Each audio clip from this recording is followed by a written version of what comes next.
Au moins 4 personnes sont mortes après le bombardement par les forces russes d'un centre commercial dans les environs de Kiev dimanche soir. D'énormes explosions ont secoué la ville alors que le centre commercial et les voitures qui l'entouraient ont pris feu. À Mariupol, au sud du pays, moins d'une semaine après l'attaque aérienne d'un théâtre où plus de 1300 personnes s'abritaient, c'est une école qui a été touchée. Dans la ville assiégée de Mariupol, l'aviation russe a largué une bombe sur une école d'art. Les gens s'y cachaient. Ils se cachaient des tirs, des bombardements. Il n'y avait pas de position militaire. Il y avait environ 400 civils. Lundi matin, aucun bilan humain n'était encore disponible. À Mariupol, assiégé depuis 3 semaines, la situation humanitaire est catastrophique. L'eau, l'électricité et le gaz se font de plus en plus rares, alors que 300 000 personnes s'y trouveraient encore. Mais les autorités ukrainiennes refusent de céder. Elles ont ainsi rejeté un ultimatum de la Russie, demandant aux combattants de Mariupol de déposer les armes. Un ultimatum qui a expiré à 5 heures ce matin.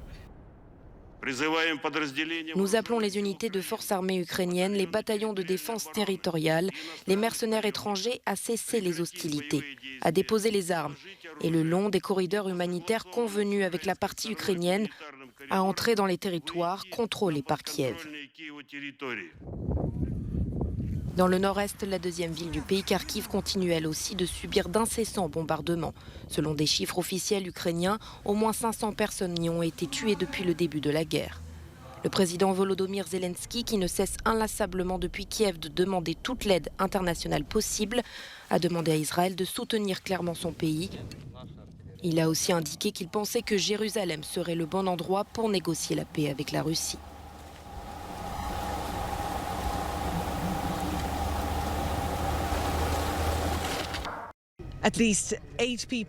Au moins 8 personnes ont été tuées lorsque ce quartier résidentiel a été touché par des bombardements aux premières heures de la matinée de lundi. Dans cette zone, plusieurs immeubles d'habitation ont été partiellement détruits. Comme vous pouvez le voir derrière moi, il ne reste plus rien du parking du centre commercial. Les secours se sont précipités sur les lieux pour essayer d'éteindre les flammes et bien sûr le bilan des victimes continue d'évoluer.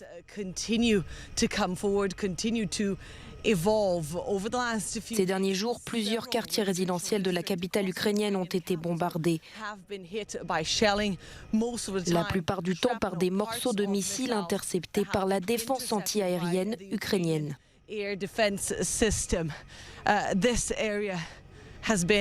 Cette zone a été sévèrement endommagée et en face de nous, les vitres d'un immeuble résidentiel ont été complètement brisées.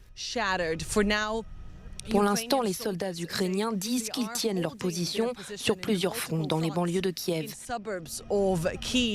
Mais bien sûr, le bruit des explosions et ces bombardements se rapprochent de plus en plus du cœur de la capitale ukrainienne. Annelise Borges from Kiev for Euronews. Ce train qui entre dans la gare de Lviv arrive de Zaporijjia, dans le sud-est de l'Ukraine. À son bord, des familles qui fuient les combats. Beaucoup d'entre elles vivaient à Mariupol, ville assiégée par l'armée russe. Au péril de leur vie, ces personnes ont réussi à sortir de ce qu'elles appellent l'enfer de Mariupol.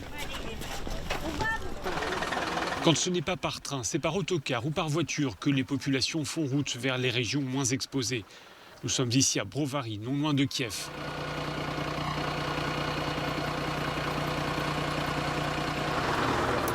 Cet homme vient de Bobrik, un village situé dans l'est du pays, une zone désormais sous contrôle russe. Les occupants font comme chez eux, dit-il, et ça je ne le supportais pas. On n'avait plus d'eau, plus d'électricité, c'était très dur. On est resté comme ça pendant une semaine. L'ONU estime qu'environ 10 millions d'Ukrainiens ont quitté leur logement à cause de la guerre.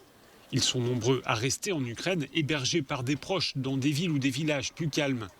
Et puis il y a ceux qui fuient à l'étranger, plus de 3 millions d'Ukrainiens, toujours selon les agences des Nations Unies. Ils se réfugient essentiellement en Pologne ou en Roumanie, avant parfois de poursuivre leur migration plus à l'ouest. Ainsi, 200 000 Ukrainiens sont arrivés en Allemagne depuis le début de la guerre. 50 000 ont été accueillis en Italie, 20 000 en France.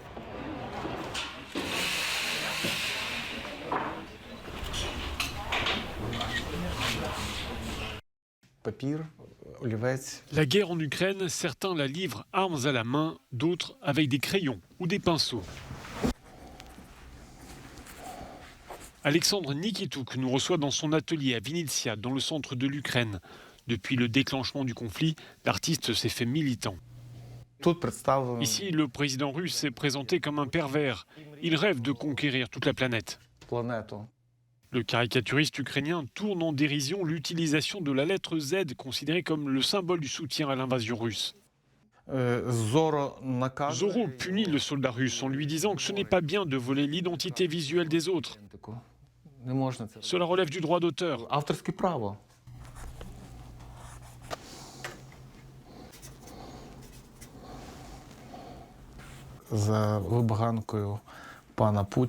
Par la faute de Poutine, il y a de nombreux jeunes Russes qui sont en train de mourir.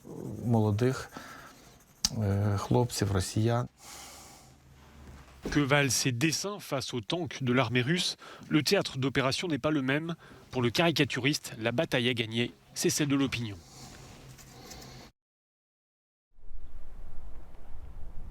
L'Estonie investit des millions d'euros dans la sécurisation de sa frontière terrestre avec la Russie. Ses militaires installent des équipements à la pointe de la technologie, tels que des détecteurs de mouvement. La clôture de barbelés est peu à peu remplacée par des postes frontières de près de 3 mètres de haut. L'Estonie et la Russie partagent une frontière de 300 km.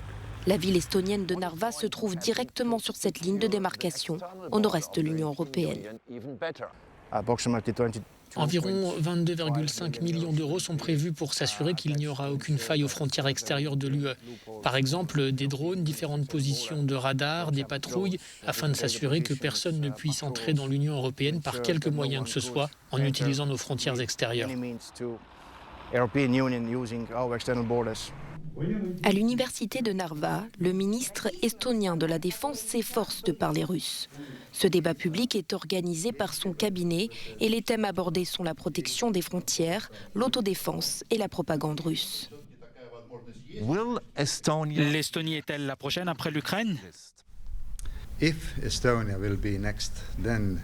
Si l'Estonie suit, ça signifie que l'OTAN suivra, ainsi que l'Union européenne. J'espère vraiment que Vladimir Poutine n'a ni le pouvoir ni la volonté de les attaquer.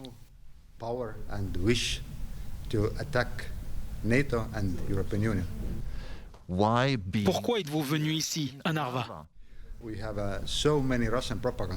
Il y a tellement de propagande russe. Les habitants de Narva parlent surtout le russe et suivent les médias russes. Il faut leur expliquer qu'il n'y a pas de menace directe sur l'Estonie et sur leur ville. La population de Narva fait partie de l'Estonie et nous sommes unis.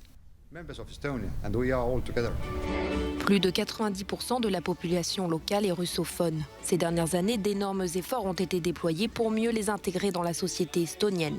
Lors du festival familial au château de Narva, les chansons sont à la fois en russe et en estonien afin que les deux cultures soient mises en valeur. Et à la fin, l'effigie de l'hiver est brûlée, une vieille tradition russe. Avec la guerre en Ukraine, de nombreux Estoniens ont peur. Pour améliorer la coexistence des Estoniens et des russophones dans ce pays, le soft power est essentiel. Et cela passe par des chants et des danses. La version longue du reportage d'Euronews Witness à l'est de l'Estonie est à retrouver sur notre antenne et en ligne sur Euronews et euronews.com.